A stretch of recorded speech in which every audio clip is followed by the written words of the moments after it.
आज खूपच खुश होती ती, कारण थोड्याच दिवसात नवीन जीवनाची सुरुवात होणार होती तिच्या.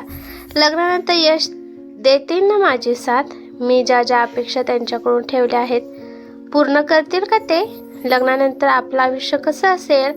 आपला होणारा जोडीदार आपली साथ देईल की नाही? खूप सारे प्रश्न तिच्या मनात होते आणि त्याच विचारात हरवलेली तिच्या रूममध्ये बसून होती ती. तेवढ्यात तिच्या छोट्या बहिणीचा म्हणजेच रियाचा आवाज तिच्या कानावर पडला.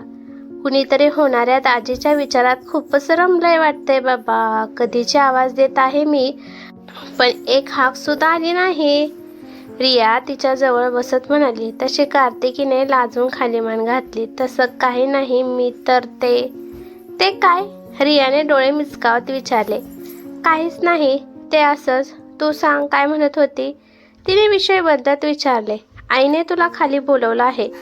पाहुण्यांचा म्हणजेच तुझ्या सासरच्यांचा फोन आला होता. कदाचित त्याविषयीच बोलायचं आहे. रिया आता थोड्या गंभीर स्वरात बोलली. तसा कार्तिकीने एक उसासा सोडला आणि दोघेही खाली आल्या, जिथे तिची आई आणि बाबा बसलेले होते.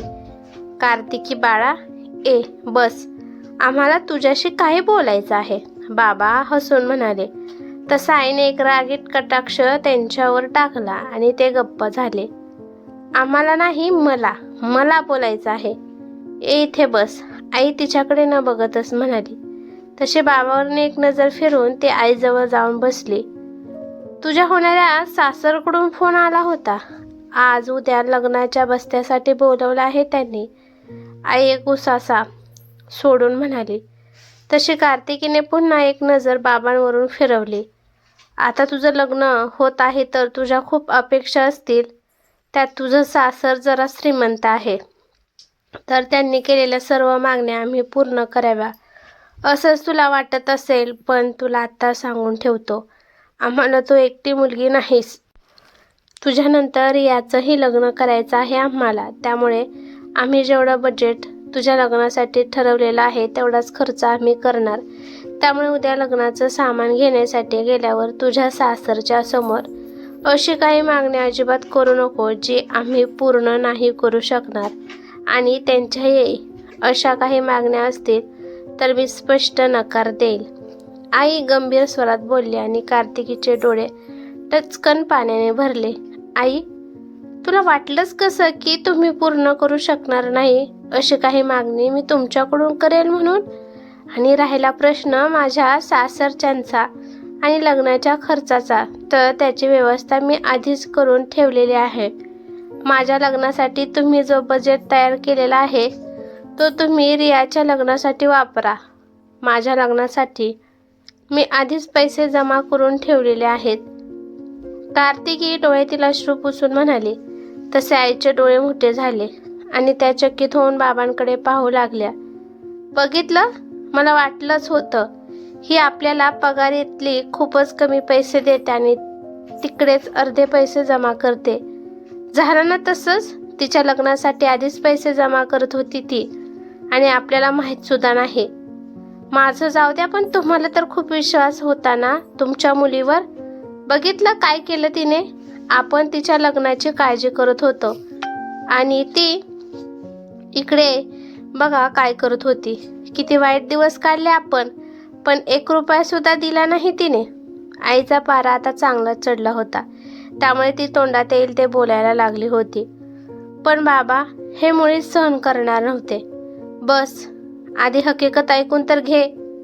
आधीच एवढं बोलायची काहीच गरज नाही. ते आता उठून उभे राहत हात पुढे करून म्हणाले. तशी आई गप्प झाली. कार्तिकी ज्या पैशाबद्दल बोलत आहे ते मीच तिला ठेवायला सांगितले होते आणि कोणतेही वेगळे पैसे काढून ठेवले नव्हते तिने. तो तिचा फंड आहे आणि कठीण परिस्थितीत ती तो काढणार होती.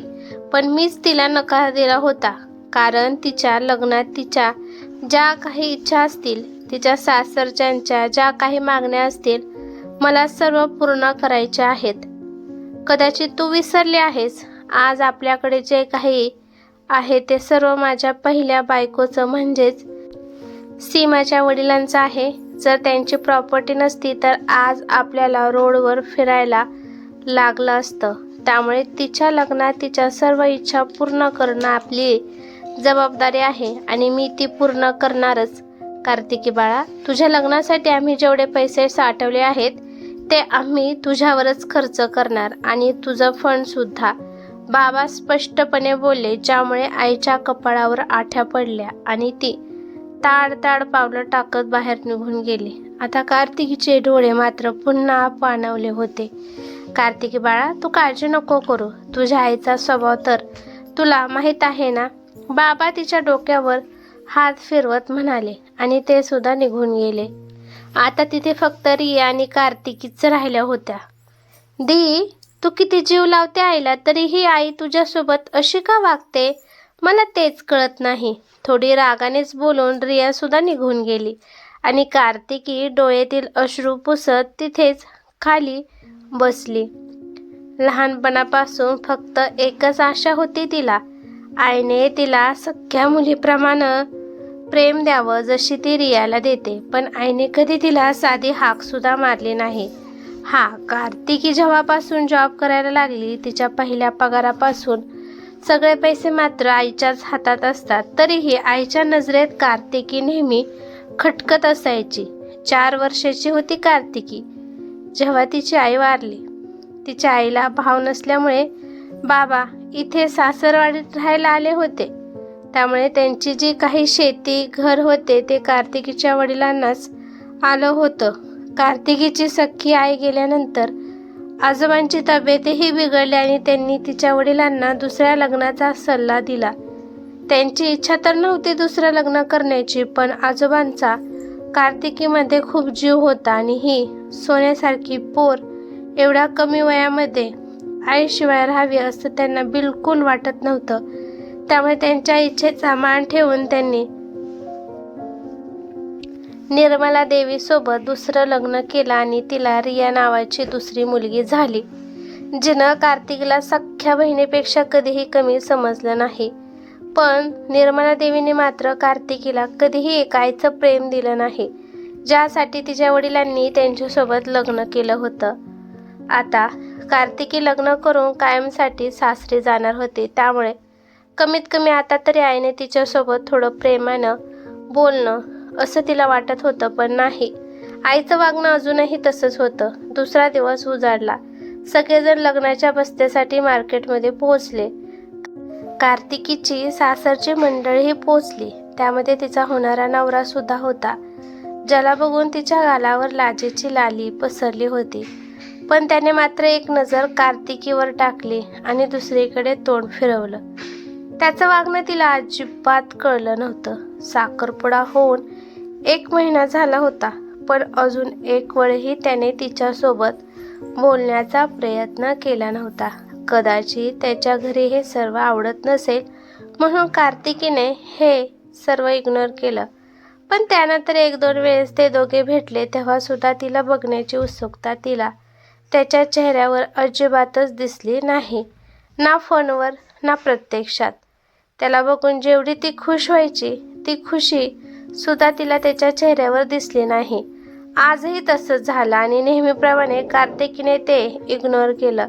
सगळेजण एका हॉटेलमध्ये जमले आणि काय काय घ्यायचं ते ठरवू लागले. हे बघा नारायणराव, तसं तर आम्हाला तुमच्याकडून काहीही नको. तुम्ही आम्हाला मुलगी दिली हेच आमच्यासाठी खूप झालं, पण आमच्या मुलाला मात्र तुमच्याकडून खूप काही अपेक्षा आहेत. त्याला हुंडा नको, तुमच्याकडून फक्त काही इच्छा आहेत ज्याच्या त्या तुम्ही पूर्ण कराव्या असं त्याला वाटतं.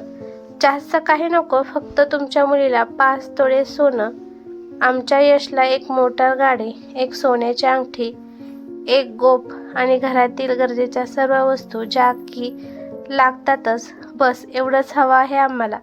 म्हणजे हे सर्व तुमच्या मुलीसाठीच मागतोय आम्ही. हुंडा वगैरे नको आम्हाला, आणि एवढं दिलं तरी काही जास्त नाही. आमच्या घरी प्रॉपर्टीसुद्धा तेवढे आहेच ना. दुसरी एखादी मुलगी केली असती तर यापेक्षा खूप काही जास्त मिळतच असतं, हे तर तुम्ही सुद्धा समजू शकता, कार्तिकीचे होणारे सासरे म्हणाले. तसे इथे नारायणरावांसोबत बाकी सगळ्यांचे डोळे सुद्धा मोठे झाले. तिचा होणारा नवरा मात्र खाली मान घालून तसाच बसलेला होता. 1 मोटार गाडी, 5 तोळे सोने, घरातील वस्तू हे सर्व म्हटलं तर कमीत कमी 6 ते 7 लाखाचं तरी होणार होतं. कार्तिकीचा फंड होता 3 लाख आणि बाबांचं घरातील बजेट होतं 2 लाख. सगळं मिळून सुद्धा त्यांच्या गरजा ते पूर्ण करू शकणार नव्हते. कार्तिकीने एक पुसाचं सोडला आणि उठून उभी राहिली. मला माफ करा, पण बाबांनी होकार दिला तरी मला हे सर्व मान्य नाही. मला सासर हे माझ्या माहेरसारखं हवं होतं, जिथे आईबाबासारखे प्रेम देणारे सासू सासरे असतील. पण तुमच्यासारखे लालची लोक ते मला कधीही नाही देऊ शकणार. हुंडा नको तुम्हाला, पण घरात लागणाऱ्या सर्व वस्तू हव्या आहेत. तुमच्या मुलासाठी अंगठी, बाईक हवी आहे. हे सर्व हुंडा नाही तर काय आहे? तुम्हालाच जर तुमच्या मुलीच्या लग्नात हे सगळं मागितलं तर द्याल का तुम्ही? आणि का म्हणून द्यायचं मला तर तेच कळत नाही. एक आई वडील लहानाचं मोठं केलेल्या त्यांच्या काळजाच्या तुकड्याला जीवनभरासाठी तुमच्या हवाली करतात, तेवढं पुरेसा नाही तुम्हाला? जर खरंच मुलगी म्हणून तुम्ही कार्तिकी नेली असती ना, तर ह्या सर्व मागण्या कधीही केल्या नसत्या. मी आत्ताच हे लग्न मोडत आहे, कारण तुम्हाला जॉब करणारी सून सुद्धा यासाठीच हवी असेल. आणि अजून लग्न झालं नाही तर तुम्ही एवढ्या मागण्या करत आहात, तर लग्नानंतर किती कराल?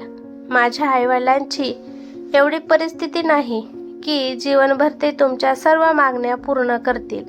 आणि लग्नानंतर त्यांच्यावरचे ओझं कमी करायचं आहे मला, वाढवायचं नाही. मी जॉब यासाठी करते की म्हातारपणी त्यांना थोडा हातभार लावावा, ना की उलट त्यांच्याकडून पैसे घ्यावे. आणि तुम्हाला बघून मला तरी नाही वाटत की तुम्ही म्हातारपणी मला त्यांना काही हेल्प करू द्याल. आणि यश, तुम्ही मला माफ करा, तसा तर मला बोलायचा काही हक्क नाही, पण तुम्ही सुद्धा गप्प राहून या तुमच्या आईवडिलांना साथ देत आहात.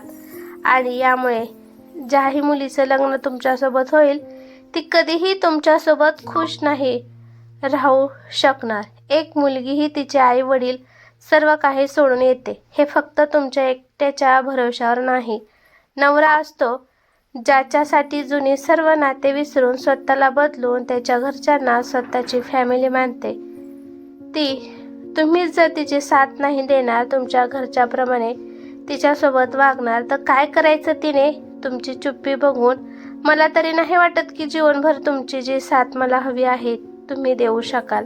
त्यामुळे मी हे लग्न मोडत आहे. जीवनभर माझी साथ देणारा, माझ्या आईवडिलांना त्याच्या आईवडील सारखं समजणारा, जसे की मी त्याच्या आईवडिलांना समजेल असा नवरा मला हवा होता. तुमच्यासारखा मुळीच नाही, जो डोळ्यासमोर एवढं सगळं होत असून सुद्धा गप्प आहे. जर आत्ताच तुम्ही गप्प आहात तर लग्नानंतर सुद्धा यांच्या मागण्या ऐकून तुम्ही काहीही बोलणार नाही, हे आत्ताच कळते. चला बाबा येथून.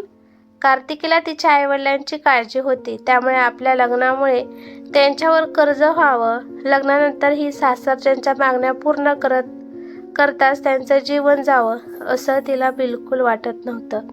आणि तिचं हे बोलणं ऐकून आज पहिल्यांदा आईच्या मनाला सुद्धा पाजर फुटला. लहानपणीपासून ती नेहमी कार्तिकीला चुकीचं समजत आली होती, पण तिला त्या दोघांची जी काळजी आहे ती बघून आईला भरून आलं होतं. कार्तिकी बाळा, नाही बाबा, आता तुम्ही म्हणाल तरीही अशा घरात मी मुळीच लग्न करणार नाही, जिथं भावनांना नाही तर फक्त पैशाला किंमत आहे. बाबा पुढे काही बोलायच्या आधीच कार्तिकी म्हणाले. तसे आता बाबा सुद्धा गप्प बसले आणि उठून उभे राहिले. आता ते सगळेजण तेथून बाहेर पडणार त्याआधीच यशचा आवाज त्यांच्या कानावर पडला. थांब कार्तिकी. तसं सगळ्यांनी मागे वळून पाहिलं. मला तुझ्यासोबत लग्न करायचं आहे आणि बाबांनी जे काही मागितलं त्यापैकी काहीही मला नकोय. या सर्वांना आधी सुद्धा माझा विरोध होता, फक्त बाबासमोर बोलायची हिंमत नव्हती. पण आज तुझ्यामुळे ती माझ्यात आली. वडिलांची इज्जत करणं चांगलीच गोष्ट आहे, पण जर कुठे त्यांचं चुकत असेल तर तिथे आवाजसुद्धा उठवायलाच हवा, हे सुद्धा गरजेचं आहे. बाबा, आजपर्यंत तुमची प्रत्येक गोष्ट मी ऐकली, पण आज मी कार्तिकीसोबत आहे. ती तिचं घरदार, आईवडील सर्व काही माझ्या एकट्यासाठी सोडून येत आहे, फक्त माझ्या एकट्यासाठी. आणि आताच मी तिची साथ नाही दिली तर तिचा माझ्यावर विश्वास बसण्याआधीच तुटून जाईल. यावेळी तुम्ही चुकीचे आहात बाबा. जर कार्तिकीऐवजी तुमची मुलगी असती तर काय केलं असतं तुम्ही? तिच्या सासरच्यांनी अशा मागण्या केल्या असत्या तर त्या लालची लोकांमध्ये पाठवलं असतं का तुम्ही तिला? मला कार्तिकी बायको म्हणून हवी आहे आणि तिच्या आईवडिलांकडून मला काहीही नको. उलट मी तुम्हाला वचन देतो बाबा, कार्तिकी जर जीवनभर माझ्या आईवडिलांची सेवा करू शकते तर तुम्हाला गरज पडेल तेव्हा मी सुद्धा मुलासारखा तुमच्या मदतीला येईल, यश म्हणाला. तसे कार्तिकीच्या डोळ्यात आनंदाश्रू तरळले आणि आईबाबा सुद्धा खुश झाले. याच तर अपेक्षा होत्या तिला तिच्या नवऱ्याकडून. बंद खोलीत नाही पण सर्वांसमोर ती खरी असेल तर त्याने तिची साथ द्यावी. आम्हाला माफ करा कार्तिकी बाळा, आज तू आमचे सुद्धा डोळे उघडले. आम्हाला तुझ्या आईवडिलांकडून काहीही नको. हा काळजाचा तुकडाच ते आम्हाला देत आहेत तेच खूप आहे. मला माफ करा जरा नारायणराव, माफ करा, चुकलं मी. आता यशचे वडील हात जोडून म्हणाले, कारण त्यांना त्यांची चूक कळली होती. नातं फक्त पैशावर टिकत नाही, प्रेम आणि साथही खरा आधार आहे. खऱ्या नात्यासाठी समजूतदारपणा आणि काळजी महत्त्वाची असते. आपले निर्णय स्वतःच्या जबाबदारीने घ्या, इतरांच्या दबावाखाली नाही. लालच आणि जास्त मागण्या नातं उद्ध्वस्त करतात. भावनांना प्राधान्य द्या, पैशाला नाही. सत्य बोलण्याची ताकद आणि प्रामाणिकपणा जीवनात टिकवणारी शक्ती आहे. ही कथा कशी वाटली ते मला कमेंट करून नक्की सांगा. कथा आवडली तर लाईक शेअर नक्की करा आणि चॅनलवरती नवीन असाल तर चॅनलला सबस्क्राईब करा. धन्यवाद.